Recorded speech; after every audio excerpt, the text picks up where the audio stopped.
Hey, what's up? It's your boy Stephen McCoy, and you are listening and watching Sessions with Stephen. And today we have director Ryan Lathan and actress Jackie Cruz. Look, did I say that? I tried to use the Spanish pronunciation. I like it. I like it. This Cruz is fine, Cruz. Cruz. Okay, so how are you feeling, both of you? Because tomorrow your film, All the World is Sleeping, premieres tomorrow at the NY Latino Film Festival. I think it couldn't have come at a better time because all the world is sleeping. But I'm excited. I haven't seen the film, and I'm dying to see it on the big screen for the first time. And I'm gonna bring my Kleenex. I heard it's a tearjerker, so I'm really looking forward to it. Yeah, we're excited. I mean, we've been waiting through all COVID to get to this moment. And kind of like what Jackie was saying, is like, I don't want you to watch this movie for the first time on your computer screen. Let's wait until we can see it up on the big screen. And what better spot than the New York Latino Film Festival? Ryan, what inspired you to come up with this project? How did it come about? Yeah, so this movie actually came about in a completely different way than I've ever done a movie before. So basically this nonprofit in New Mexico called Bold Futures, which basically kind of, their whole thing is that they help to improve access to care for families and people in need. They got together 7 mothers who fought and continue to fight against substance abuse. And for 8 weeks, me and the 7 mothers in Bold Futures sat in a room together, and they just shared their lives, shared their stories, and everything that they went through, every obstacle, every heartache. And from that experience, I was able to obviously listen and learn, and then go back and create a script off of their lives. So then once I had a script, it was like, okay, cool. I took a composite of all 7 mothers and then created All the World Sleeping, brought it to them, and was like, okay, read this. Let me know. Is this real? Is this honest? Is this how you want your voice to be represented? And they gave notes and guidance. And even into like, once we were like, okay, the script's locked, let's go in, let's shoot this movie. They were there on set too, to work with Jackie and to work with Melissa and to work with all the actors, just to guide us to make a movie that feels this is the most authentic film possible. And as Jackie said, I mean, it really couldn't have come at a better time. I mean, where everyone, you see people coming out of this pandemic, or even going into the pandemic with mental issues and things of that nature. Jackie, how does it feel for you to be an actress that chose to take on roles to represent the unrepresented? Like, how does that feel for you? I'm so honored. I'm so honored to tell a true story, an unheard story. I mean, it is a heard story, but it's like, oh, not almost. I don't want to say faceless, because we've seen it, but we have not seen it this way. It was beautiful to put a face to it, to put a voice to it, in a world that exists and that hasn't been visible to the world on the big screen. And I just, it takes a lot of, courage to share your story. So I feel honored that I was someone that they would like for me to share their voice and to show their face. And Hollywood is a very complicated place where they think they know everything already, and they think they've seen everything already, and they haven't. We've all been there, Black, brown, and we haven't. Our stories haven't been told by us. So it was beautiful that Ryan sat there and took their stories and made it into this gorgeous, real script, and it will touch everyone. It touched my heart.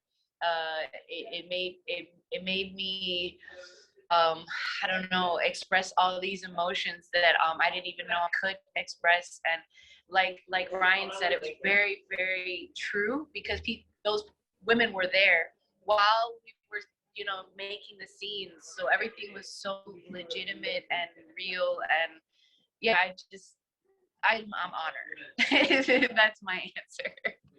I'm honored that I got to be And Ryan, did you have anything to do with the casting? How was it working with Jackie? Oh, I mean, we could not got more lucky with a cast like this. Jackie Cruz is amazing. Not only is Jackie such a talented, wonderful actress who comes to set prepared, knowing what her character is on the inside and out, but is also so generous with any ideas that I brought to the table. She would 100% collaborate to be able to kind of bring to life. And she's just so much fun to work with, and probably the most genuine, honest person I've ever met. She loves with her entire heart, and thank you, Ryan. He's just saying that because I'm here. No, I'm kidding. Did you flip Ryan, Did you flip a check underneath the table for him? Ryan also, like, if I could just express too, like, I don't think I've ever worked with a director who really cares about what the actors like kind of feeling and wanting to do. Like on Orange is the New Black has been, it's like big budget. This was an independent film where, like,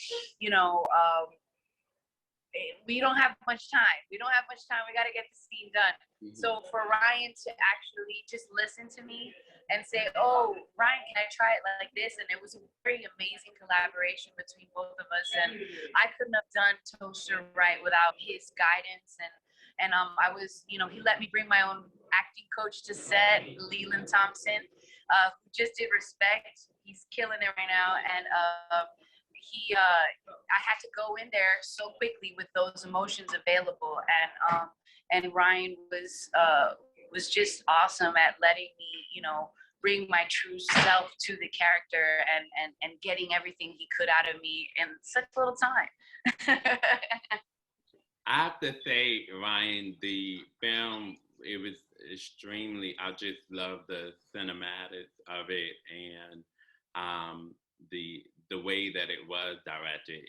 It almost, it was so raw that it felt a little bit scary, like I was invading someone's privacy. And it was very, very interesting. And I think maybe a lot of us know someone who struggles with addiction, and it was just really, really deep and interesting to watch, especially even just watching a child go through those emotions and seeing the people that's around the child, and the failures of the people that failed them, I should say. Jackie, your character, there was a point where you was calling the friend. At first, in the beginning, I felt like you were that supportive friend, but then towards the end, we start realizing that you are a friend that is trying to hold that friend in that same dark space, if that makes sense. So how does it feel it does. In that type of character, how did you relate to that?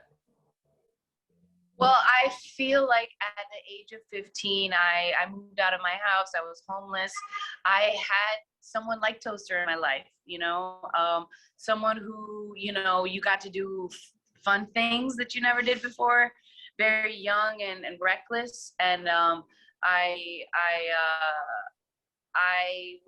learned a lesson very, very early in life where, like, if I had a car accident at 16, brain surgery, all this, and if that didn't happen to me, like, I don't know how I would have woken up to the fact that the people you surround yourself are the people who truly are going to be who you are. So I like to surround myself, now that I've learned my lesson, around, I maybe like to be the weakest link around the people that I hang out with so I can learn something.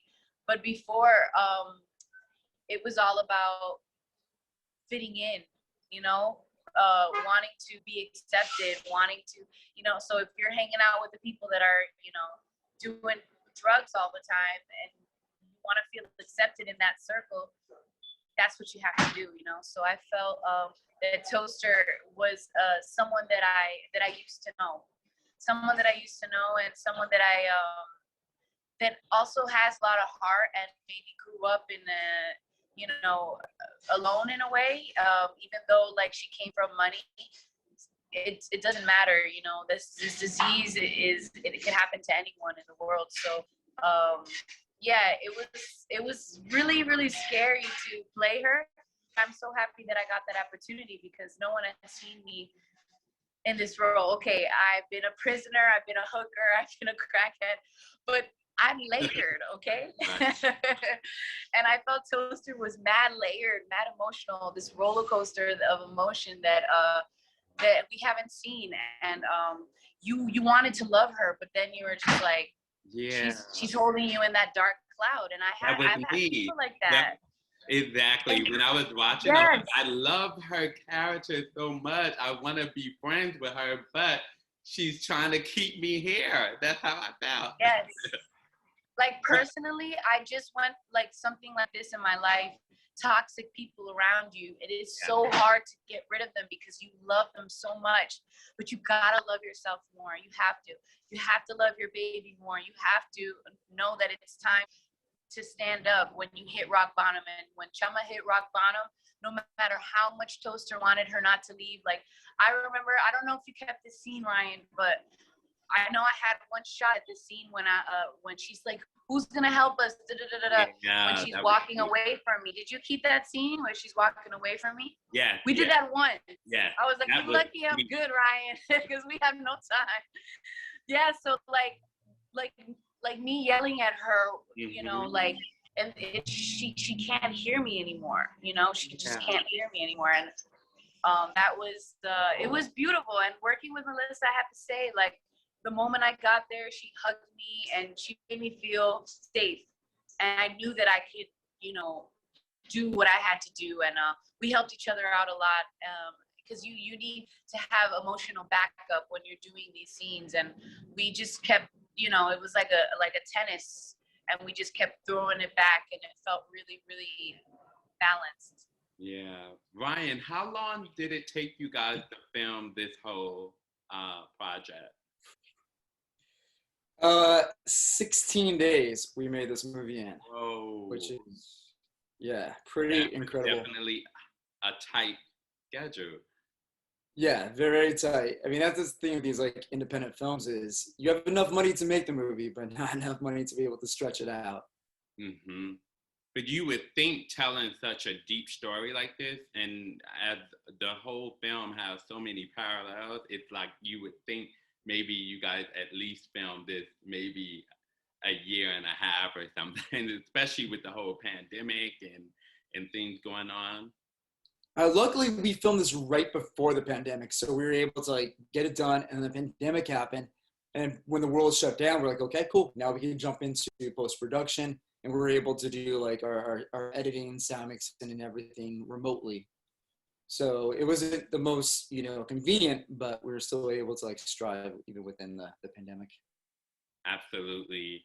Now, Jackie, with you telling these stories like this, right?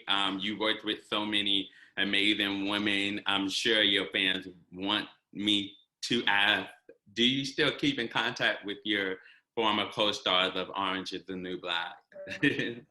Absolutely. You know, it's random. It's like when you have the best friend from high school that you don't talk to every day, but you know that you have that connection. You could call her at any time. Like I'm going to the doctor's in Mexico City, and Danielle calls me, and she's like, "I just wanted to say hi." I'm like, "Daddy, I don't got reception right now. I love you." And she's like, I'll call you after I get out of the doctor's. So yeah, Danielle, you know, Yael calls me from Australia. Like we try really hard to keep in touch whenever we can. And let's see, Uzo too. Like I've been going in and out of Mexico, so like she's coming to Mexico soon, and I'll probably see her in November. She just got married, you know. I'm so happy for her. And yeah, you know, whenever we have a time, we just hit each other up. Taylor too, you know what I mean? And I don't live in LA anymore. So, you know, we're all in different places, New York, LA, like just everywhere. So, but it's like that best friend from school that you'll always have that connection and you could call at any time and they'll pick up the phone, you know? I love that. Going back to the film, your character stated that she was a dreamer. That she was a dreamer. Now, would you say that's how you were when you first started? Were you a dreamer? I wouldn't be here right now talking to you if I wasn't a dreamer. I gotta be honest with you. This world, this Hollywood world is crazy because no, you'll have no, no, no, no, no. I still have no's. In the last year, I've had 100 no's. You just don't know when it's your yes. To me, I was super lucky that I gave up acting for 6 years to focus on music because in LA, they didn't know what a Dominican looked like. They didn't know why I spoke Spanish so well, but I didn't look Mexican. It was just different, you know what I mean? Because in LA, since Mexico is so close, you know, they assume that all Latinos are just Mexican over there. So when I moved to New York, I mean, I was born in Queens, like I'm in Queens right now. But what I'm saying is that I just moved to LA to see if I could have more opportunity. And to be honest with you, I didn't. I was just there from 15 to like when I had my car accident, which is 16 and a half. And then I moved to Dominican Republic. I got better and 18. I came back to LA and it was still not the same. It was just they couldn't understand me. So I moved to New York, and after 6 years of quitting acting, Orange is the New Black was my first audition, and they gave me that opportunity. But you just don't know. So yeah, I'm still a dreamer. I have so many things I want to do in life and produce, direct, and I'm working on it behind the scenes. I have a lot of seeds happening, and thanks to stories like All the World is Sleeping, people get to see me and see what I can do and slowly give me opportunities. But I'm giving myself my own opportunities because, you know, Hollywood is a place of vision with no imagination. So we got to show you what's up. Absolutely. And thanks to Ryan, he's showing you what's up, and I've worked with him independently with a short film that we did called The Dying Kind, and in the future I hope to work with him with my TV show that I'm working on, and hopefully, you know, someone will buy soon. We can't wait for that. Ryan, who was somebody that inspired you? I mean, how did you come up with these ideas and concepts in your head? You mean like filmmaking wise? Yeah. Well, when I first started the industry, like, you know, right outside of college, I got to work with Ron Howard and Kevin Smith and a bunch of other directors that I idolized. So I spent years like following them around and kind of seeing how they went about, you know, telling their stories, and, you know, took like little pieces of this director, little pieces of that director, kind of what would Michel Gondry do here? So by the time I was able to make my first picture, I was able to like, okay, what is my voice? What do I like that other directors before me have done? What can I do in my own unique way? So that's kind of how I approached, you know, each film that I jump into. I love that. You two are definitely inspirational figures. You know how certain directors and actors, they have this chemistry that works well together on projects. I feel like this is you two. So I Definitely. I agree 100%. I would love, I don't know if Ryan, if you have the link to The Dying Kind, but I would love to share it with you guys to also see something that me and Ryan did independently. But right now it's all about All the World is Sleeping. But that premieres tomorrow. Yeah, that premieres tomorrow. It just inspires me to work with Ryan more and more. Like we literally were texting each other after each interview. When are we making the next one? And honestly, it would be such an honor. And I love that Ryan just gives his heart and soul. And he's a lot of directors, you know, they're all about just being the boss. And he's about collaboration and how to make it natural and real. And we don't have that in Hollywood. We really don't. And that's, I think, what makes Ryan really special. and what made this project really special. Absolutely. Thank you so much, guys, for coming on to Sessions with Steven. And I am definitely in support of you too and this film. Thank you. And I know you guys are going to have such longevity and success. Thank you. Thank you so much. Thank you. I appreciate it. Hey, subscribe now.